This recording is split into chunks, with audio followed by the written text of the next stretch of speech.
कैसे हो lovelies. Sunday मुबारक और दोस्ती दिन की बहुत सारी शुभकामनाएं। तो कुछ नया, कुछ रिश्ते शब्दों से नहीं बनते और कुछ प्रेम किसी नाम के लायक नहीं होते। वो जन्म नहीं लेते, बस पहचान लिए जाते हैं। एक नज़र में, एक खामोश आहट में, या किसी औरत की थकी सांसों के बीच, जब वो पहली बार सिर्फ एक औरत लगती है। अपर्णा दुबे। अपनी जिंदगी की आधी जिंदगी निकल चुकी थी वो। चेहरा शांत लेकिन आत्मा में तूफान। वर्षों से कैसे घर में सांस ले रही थी, जहां हर सांस अपने लिए नहीं, दूसरों के लिए ली जाती थी। उसने पत्नी होने का फर्ज निभाया, माँ होने का धर्म भी, लेकिन कभी खुद के लिए कुछ नहीं मांगा।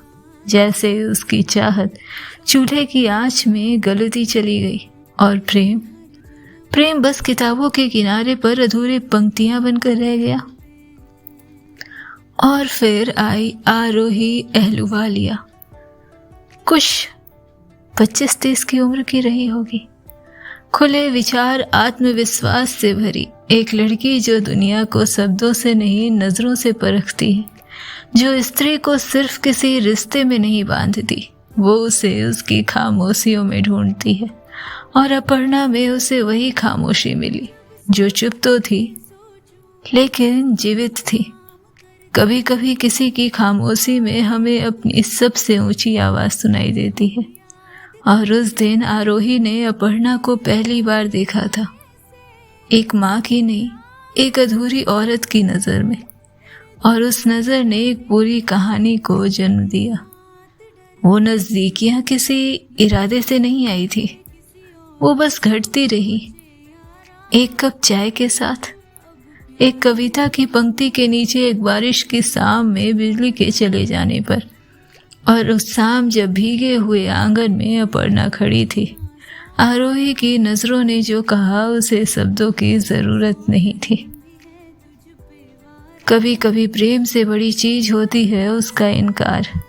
कभी वो रिश्तों को तोड़ नहीं सकता, और रिश्ता अगर बेटी की माँ, तो चाहत से ज्यादा बड़ा बोझ बन जाती है। क्या माँ होना औरत होने से ऊपर होता है, या औरत होने की इजाजत माँ बनने के साथ छिन जाती है? बेटी की दोस्त से मोहब्बत एक औरत के लिए ये सिर्फ प्रेम नहीं, बस एक तूफान है जो उसकी आत्मा, उसका वजूद और उसकी नैतिकता सबको एक साथ उड़ा ले जाता है। और इसके साथ ही सबसे बड़ा सवाल कि क्या उसका स्त्रीत्व कोई मायने नहीं रखता।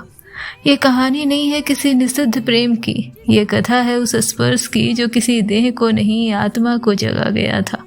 लेकिन कहते हैं ना कि कुछ प्रेम किताबों में जगह नहीं पाते, इतिहास उन्हें दर्ज नहीं करता, धर्म उन्हें अपनाता नहीं है और समाज उन्हें सहता नहीं है, क्योंकि वो प्रेम नियम के बाहर खड़े होते हैं।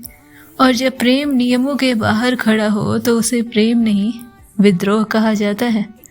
ऐसे प्रेम ना तो शादियों के मंडपों में मिलते हैं, ना ही संस्कारों की थालियों में। ये वो प्रेम है जो अंधेरों में पनपते हैं, चुपचाप सांस लेते हैं और फिर एक दिन सिर्फ इसलिए दफन कर दिए जाते हैं कि ये सही समय पर नहीं हुआ। कुछ प्रेम कलंक माने जाते हैं, सिर्फ इसलिए नहीं कि वो गलत है, बल्कि इसलिए कि वो दुनिया के तय किए गए दायरों में फिट नहीं बैठते। बेटी की दोस्त अगर बेटे की प्रेमिका होती तो ये कहानी शायद दुआओं से भरी होती। लेकिन जब वो प्रेम एक माँ को उसकी गुमशुदा पहचान दिलाता है, तो उसे पाप बना दिया जाता है। हर वो प्रेम जो सामाजिक उपयुक्तता में फिट नहीं बैठता, उसे लोग पथभ्रष्ट, बदचलन, संकीर्ण कह देते हैं। लेकिन कभी किसी ने ये नहीं पूछा कि प्रेम आया कहाँ से। वो प्रेम किसी नीयत से नहीं आया, वो किसी योजना का हिस्सा नहीं था, वो बस टूटी हुई आत्मा के कोने में एक सांस लेने आया था, और शायद जीने की एक आखिरी वजह बनकर आया था। कुछ प्रेम नाम के लायक नहीं होते, केवल दुत्कारे जाते हैं, कोसे जाते हैं और कलंकित माने जाते हैं। और फिर सबसे सच्चे वही होते हैं क्योंकि उन्होंने खुद को जिया बिना पहचान, बिना इजाजत, बिना शर्त।